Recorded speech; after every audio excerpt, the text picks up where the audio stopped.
बिस्मिल्लाहिर्रहमानिर्रहीम। अस्सलाम वालेकुम डियर स्टूडेंट्स, क्या हाल चाल है? उम्मीद करता हूँ आप लोग ठीक ठाक होंगे।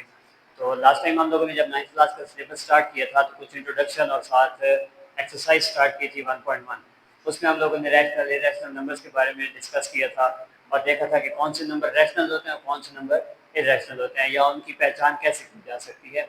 आज उसी सिलसिले को आगे बढ़ाएं तो अगर हमारे पास एक्सरसाइज 1.1 में क्वेश्चन नंबर 2 है, हम कुछ नंबर्स दिए गए होंगे, उनको हमने नंबर लाइन पे शो करना है। तो सबसे पहले हमने देखना ये है कि नंबर लाइन होती क्या है हमारे पास। बेसिकली नंबर लाइन जो है उसके ऊपर हम मुख्तलिफ नंबर्स को लेकर उनका आपस में डिस्टेंस शो करते हैं। जैसे मेरे पास दो नंबर हैं, एक माइनस में है, एक चल के प्लस में है, तो इन दोनों को जो डिस्टेंस फाइंड आउट करना होगा कि दो नंबर हैं वो आपस में एक दूसरे से कितने फासले पर लाई कर रहे हैं, तो उसके लिए हम जो लाइन यूज करते हैं उस लाइन को कहा जाता है नंबर लाइन। अब हम कुछ हमारे पास नंबर दिए गए हैं क्वेश्चन में, उनको हमने नंबर लाइन पे शो करना है। तो सबसे पहले हमें दिया गया है अंडर रूट 2। अंडर रूट 2 को जब नंबर लाइन पे शो करना है तो उसका जो प्रॉपर और बेसिक मेथड है वो तो यही है कि हम उसको प्रॉपर एक ग्राफिकली मेथड है ग्राफ के ऊपर शो करें, फिर उसके ऊपर पाइथागोरस थ्योरम अप्लाई करें और उसको एक डायग्राम बना के फिर हम उसको सॉल्व करेंगे। बट यहाँ पर हम शॉर्टकट यूज करेंगे। अंडर रूट 2 दिया वो हमारे पास 1.4142 आएगा, उसको सिंपली नंबर लाइन पे शो कर देंगे। तो 1 2 3 1.41 है तो 1 और 2 के दरमियान कहीं लाई कर रहा होगा, तो ये हमारा 1.4 और यही हमारा अंडर रूट 2 भी होगा। थोड़ा सा स्लाइडली बिल्कुल हल्का सा इससे आगे पीछे कहीं जाके वो लाई कर रहा होगा।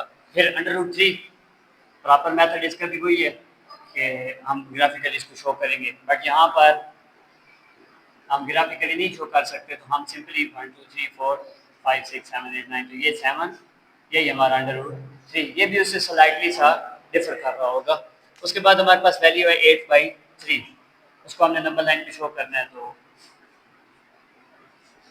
जब 8/3 डिवाइड किया गया तो हमारे पास आया 2.667, तो ये 1 2 3 2.6 है, मतलब 2 और 3 के दरमियान कहीं लाई कर रहा होगा। तो 1 2 3 4 5 6 7 8 9, तो ये 2.6 और ये हमारा 8/3, या इसको जो हमें क्वेश्चन दिया गया था प्रॉपर इस वे में भी हम उसको शो कर सकते हैं।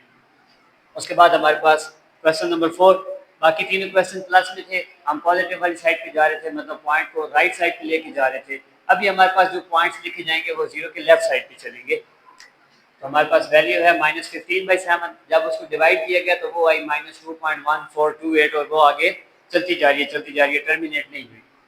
तो उसके लिए हमारे पास नंबर लाइन बनेगी 0।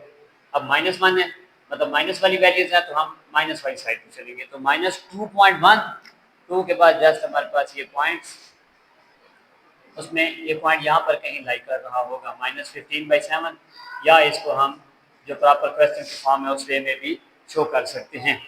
उसके बाद जो पांचवा क्वेश्चन है हमारे पास वो 5/8 था। तो 5/8 को जब डिवाइड किया गया तो वो आया 0.625 और ये एक टर्मिनेटिंग वैल्यू थी, टर्मिनेट हो गई थी पॉइंट के बाद।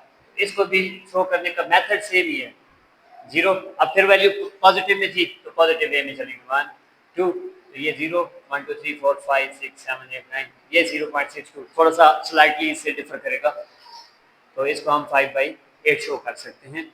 उसके बाद हमारे पास वैल्यू है 11/4, जब इनको डिवाइड किया गया तो 2.75 हमारे पास आया। अब 2.75 को नंबर लाइन पे शो करना है, तो फिर से प्लस वाली वैल्यू है तो 1 2 3, 2.75 2 और 3 के दरमियान आएगी 1 2 3 4 5 6 7 8 9, तो ये हमारे पास थोड़े से स्लाइटली डिफर के साथ, बिल्कुल मामूली से डिफरेंस के साथ हमारे पास ये वैल्यू भी नंबर लाइन के ऊपर शो हो गई। अब हमें शो करने हैं, सॉरी, अब हमारे पास नेक्स्ट क्वेश्चन है, यहाँ पे हमारा क्वेश्चन कंप्लीट हुआ। उसके बाद हमारे पास क्वेश्चन आएगा, हमने एक बात की थी कि जो नॉन रिकरिंग वैल्यूज हैं, ऐसी वैल्यूज जो खत्म नहीं होती और रिपीटिंग चल रही होती, सॉरी रिकरिंग वैल्यूज जो पॉइंट के बाद चल रही है चल रही है चल रही, उनमें दो टाइप्स थी, एक रिपीटिंग थी एक नॉन रिपीटिंग थी। तो जो रिपीटिंग वैल्यूज आ रही हैं हमारे पास, उनको अगर हम देखें तो हमने एक बात की थी कि उनको हम P/Q के फॉर्म में, मतलब रैशनल फॉर्म में शो कर सकते हैं। तो हमने अब आगे चल के वही काम करना है। कुछ वैल्यूज हमें दी जाएंगी 2 से 3 वैल्यूज, उनको हम क्या करेंगे P/Q के फॉर्म में शो करेंगे। तो अभी अगर हम पहला क्वेश्चन देखें तो वो है 0.4, ये जो ऊपर बार लगी हुई है 4 के ऊपर, इससे मुराद है कि ये वैल्यू पॉइंट के बाद रिपीट हो रही है 4 4 4 4। अब सबसे पहले हम इसको लेट कर लेते हैं कि x की इक्वल है, तो ये 0.44 सो वन चलता जाएगा। अब एक चीज़ याद रखिएगा, अगर पॉइंट के बाद एक वैल्यू रिपीट हो रही है, जैसे यहाँ पर सिर्फ 4 रिपीट होता जा रहा था, तो अगले स्टेप में हम इसको मल्टीप्लाई बाई 10 करेंगे। अगर 2 वैल्यूज़ होंगी तो मल्टीप्लाई बाई 100, 3 वैल्यूज़ होंगी तो मल्टीप्लाई बाई 1000। इस तरह नंबर्स बढ़ते जाएंगे तो मल्टीप्लिकेशन में जीरो की तादाद भी बढ़ती जाएगी। यहाँ पर एक वैल्यू रिपीट हुई तो मल्टीप्लाई बाई 10, हमारे पास आएगा मल्टीप्लाई बाई 10 बोथ साइड, तो ये बन गया 10x, इधर आ जाएगा 4.444, ये चलता जाएगा। ये इक्वेशन 2, ये इक्वेशन 1। अब हमने जो इस क्वेश्चन में करना था वो सबसे बेसिक काम वो यही था कि पॉइंट के बाद जो वैल्यूज आ रही है उनको ख़त्म करना है। तो इक्वेशन 2 में से इक्वेशन 1 को हम माइनस कर देंगे, तो 10x इज इक्वल टू 4.4444, ये चलता जाएगा, minus x is equal to 0.44। अब यहाँ पे क्या होगा, पॉइंट के बाद वाली वैल्यू टर्मिनेट हो जाएगी, खत्म हो जाएगी, पीछे बचेगा 4, इधर 10x में से एक x गया तो 9x, बेसिकली x निकालना था, 9 मल्टीप्लाई हो रहा है, इधर जाके डिवाइड हो गया, तो यहाँ पर ये 4 हमारा p और 9 हमारा q, तो p बाई q के फॉर्म में हमने इसको शो कर दिया। अब जो नेक्स्ट क्वेश्चन है वो सेम एज इट इज है, बट वो 2 वैल्यूज की फॉर्म में है, तो इसमें भी हम यही करेंगे कि let x is equal to 0 point, अब इसमें 3737 ये रिपीट होकर चलेंगे। तो इक्वेशन 1 मैंने अभी थोड़ी देर पहले यही बात की है कि अगर एक वैल्यू रिपीट हो रही हो तो मल्टीप्लाई बाई 10, 2 वैल्यूज रिपीट हो रही होंगी तो मल्टीप्लाई बाई 100।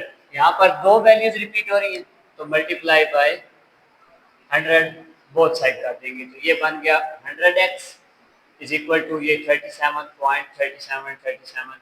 अब ये कैसे आया, यहाँ पर अगर देखें तो 10 से मल्टीप्लाई किया था, हमारा पॉइंट एक दर्जा राइट पे चला गया था, तो यहाँ पर हम 100 से मल्टीप्लाई किया तो पॉइंट अपनी पोजीशन 2 पॉइंट्स के लिए चेंज करेगा। 0.37 था तो वो क्या बन जाएगा 37.37, 3 वैल्यूज होंगे, 1000 से मल्टीप्लाई करेंगे, पॉइंट हमारा 3 पोजीशन आगे चेंज कर देगा, तो ये इक्वेशन 2।